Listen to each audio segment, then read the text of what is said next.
Let's read a poem and recite. Let's be friends.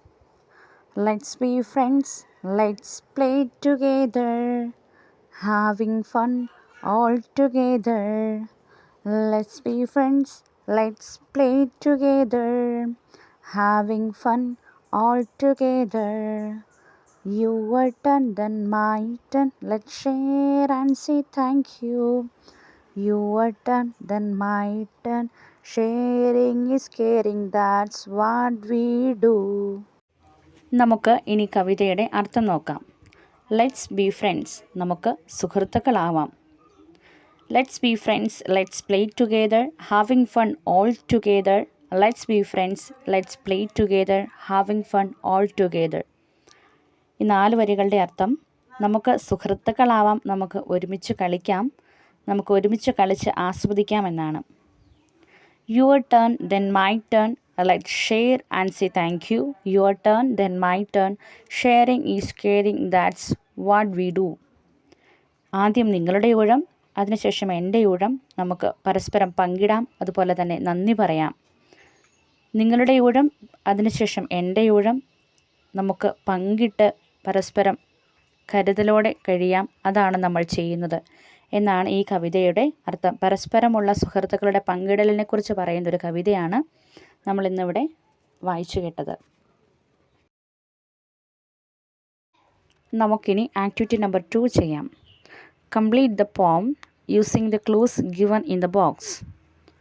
The poem name is my friend. പുസ്തകത്തിലെ കവിത കൊടുത്തിട്ടുണ്ട്. ബോക്സിൽ കൊടുത്തിരിക്കുന്ന clue അനുസരിച്ചാണ് നമ്മൾ ഈ കവിത ഇവിടെ പൂർത്തിയാക്കേണ്ടത്. എഴുതേണ്ട എല്ലാ ക്ലൂസും അവിടെ കൊടുത്തിട്ടുണ്ട്. അപ്പം താഴെ വിട്ടു പോയിരിക്കുന്ന ലൈനിൽ നമ്മൾ പൂർത്തിയാക്കണം. First line, my friend. My friend is like A butterfly fluttering in the garden. എൻ്റെ സുഹൃത്ത് ഒരു പൂമ്പാറ്റയെ പോലെയാണ് ഗാർഡനിൽ പറന്ന് നടക്കുന്നത്. അതായത് പൂന്തോട്ടത്തിൽ പറന്ന് നടക്കുന്ന ഒരു പൂമ്പാറ്റയെ പോലെയാണ് എൻ്റെ സുഹൃത്ത് എന്നാണ് ആദ്യത്തെ ലൈൻ കൊടുത്തിരിക്കുന്നത്. രണ്ടാമത്തെ, my friend is like A peacock dancing in the Woods. എൻ്റെ ഫ്രണ്ട് എന്ന് പറയുന്നത് ഒരു മയിലിനെ പോലെ കാട്ടിൽ നൃത്തം ചെയ്യുകയാണ്. കാട്ടിൽ നൃത്തം ചെയ്യുന്നൊരു മയിലിനെ പോലെയാണ് എൻ്റെ സുഹൃത്ത് എന്നാണ് രണ്ടാമത്തെ ലൈൻ പറയുന്നത്. മൂന്നാമത്തെ ലൈൻ നമുക്ക് ഫില്ല് ചെയ്യാനുള്ളതാണ്. My friend is like a dash dash എന്ന് പറഞ്ഞ് കൊടുത്തിരിക്കുകയാണ്. അപ്പോൾ നമുക്ക് അവിടെ തന്നിരിക്കുന്ന ക്ലൂ അനുസരിച്ച് അവിടെ ചെയ്യണം. ക്ലൂവിൽ നമുക്ക് വായിച്ചാൽ തന്നെ മനസ്സിലാകും. Tree, boat, flower, star.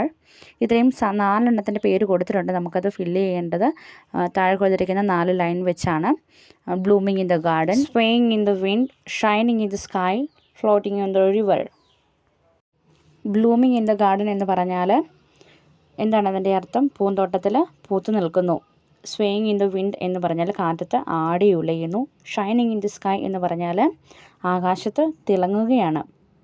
Floating in the on the river എന്ന് പറഞ്ഞാൽ നദിയിൽ പൊങ്ങിക്കിടക്കുന്നു. അപ്പോൾ നമുക്ക് ഓരോന്നിനും അർത്ഥം അറിയാം. ട്രീ എന്താണ് ചെയ്യുന്നത്, ബോട്ട് എങ്ങനെയാണ്, ഫ്ലവർ എങ്ങനെയാണ്, സ്റ്റാർ എങ്ങനെയാണെന്ന് നമുക്കറിയാം. അപ്പോൾ ആ ലൈൻസ് വെച്ച് നമുക്ക് ഈ പ്രവർത്തനം ചെയ്യാം. My friend is like a flower blooming in the garden.